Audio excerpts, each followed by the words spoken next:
Don't pay attention to that Hentai Haven link at the top. I would never in a million years watch a hentai for...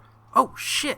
It's a fucking hentai! Now, don't be confused, this isn't some long-lost episode of Rescue Me, the You wanna know how big my balls are? TV series with Dennis Leary, which, by the way, is a good TV show. I highly recommend it. No, this is an OVA of the softcore hentai variety. I'm not even sure if you can make softcore hentai, because even when I covered Aki Sora, I felt that was a little too hentai for me. But how did I get here, you may ask? Well, of course, every month I ask my patrons over on Patreon to vote on a list of 3 OVAs, and whichever gets the most votes, I will make a video for. Of course, this is available to all tiers, and this month, to my surprise, more like the complete opposite, to Anime 1. That's right! The OVA Rescue Me and the OVA Princess Minerva based off the game tied each other. So this month, you get 2 OVAwfuls to watch. Sadly, while your boredom is spared, my sanity is destroyed. On with the video. So don't be too shocked, but this anime is from the studio that brought you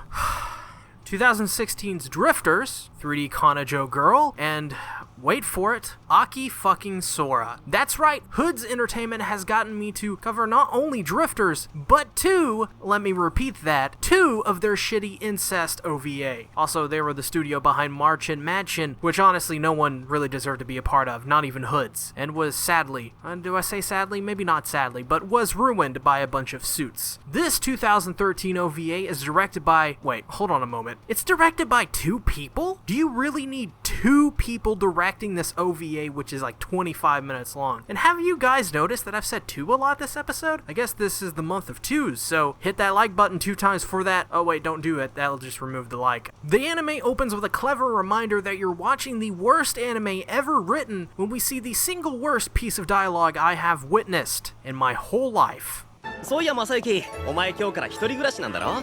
ハッスルし放題だな。 So we get introduced to our main psychopath, Mizutani Masayuki. You'll probably forget that later on. I will as well. He's an 11th grader, which is your reminder that you may be going to prison if you watch this OVA. But who am I kidding? You're likely watching this in prison already. Anyways, both of Masayuki's parents are overseas, so he greets the utter, depressing, crushing loneliness that awaits him at home. Instead, he walks in to find a busty blue-haired anime babe with only an apron on. That's right, he's being robbed by the most stupid robber of all time, an anime. I always knew anime ruined my life, but now that I know I can run the risk of being robbed by a busty blue-haired girl, well actually, that doesn't sound half bad. False alarm, she's not a robber. His fucking amazing parents ask her to be his, well, basically maid while they are gone. Oh yeah, and if you need any proof this anime is a psychological horror, check out this scene. こう出迎えるのでしょうか。はい。なんでですか?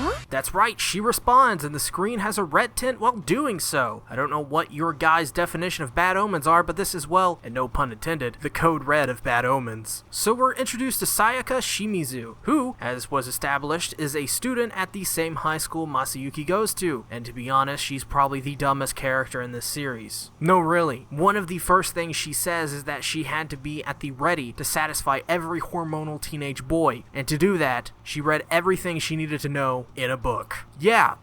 He responds she's nuts. Then she says he's right, and that maybe she shouldn't wear any panties on her apron. You can really tell this is high-class entertainment. So it has dawned on me from this awful opening that I may be really watching something illegal here. I mean, really, they introduce every character in the OP, and all of them are not legal-looking. On top of that, we see that we have a special time travel cameo from Island's own Trippin' on Dicks girl. That's right, these 2 characters are exactly the same character, and I have totally confirmed that and am not making shit up. After the really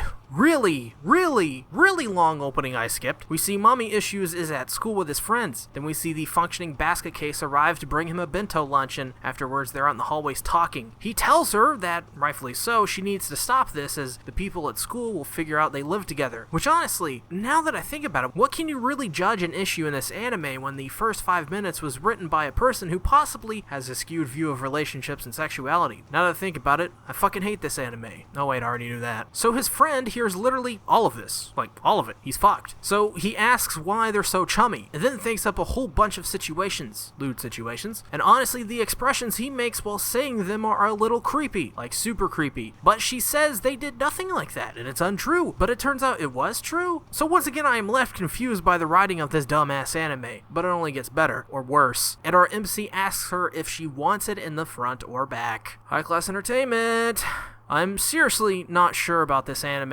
It has the absolute worst dialogue in an anime I have ever seen. It's like it's contradicting itself at every moment it gets the chance to. Seriously. And in one of the fantasies, she says she doesn't want to do this. Multiple times. So this guy technically raped this poor girl. And I'm actually done watching this shitty OVA, actually. She literally begs the MC to stop. It's just too weird to watch more of this. This is why I hate hentai, by the way. Half of it is a lot of rape stuff that I can't get behind. But hey, if you enjoyed this OVAwful, well, you're welcome. I tried my best here. But I just couldn't complete it at the end of the day. There was literally nothing redeemable about this OVA and is on par with Aki Sora for the worst I have ever seen. The dialogue was absolute cancer. Besides the rape shit, none of it made any sense and was never clear at all. It felt like I was watching an anime where nothing interesting was being said at all. Yeah, they were saying words, but the words meant nothing, had no importance or value, and was just a way to get to the next rape scene. It's bad. The animation was also nothing special. Sure, you had some solid stuff here and there, and no, I am not talking about the MC's penis, or mine for that matter, and the art to add on to it was disgusting to look at. Seriously, this anime is the definition of generic ecchi anime. This is something you could find on Hentai Haven at 1:30 a.m. when you're trying to sleep but you can't, and you're like, well, I guess this will have to do. You don't like it, it isn't your fetish, but you do it anyways. And at the end, you question yourself, your sanity. Then you ask, why? Why did I just view this piece of entertainment? Well, you all know way too much about me now, so see you later.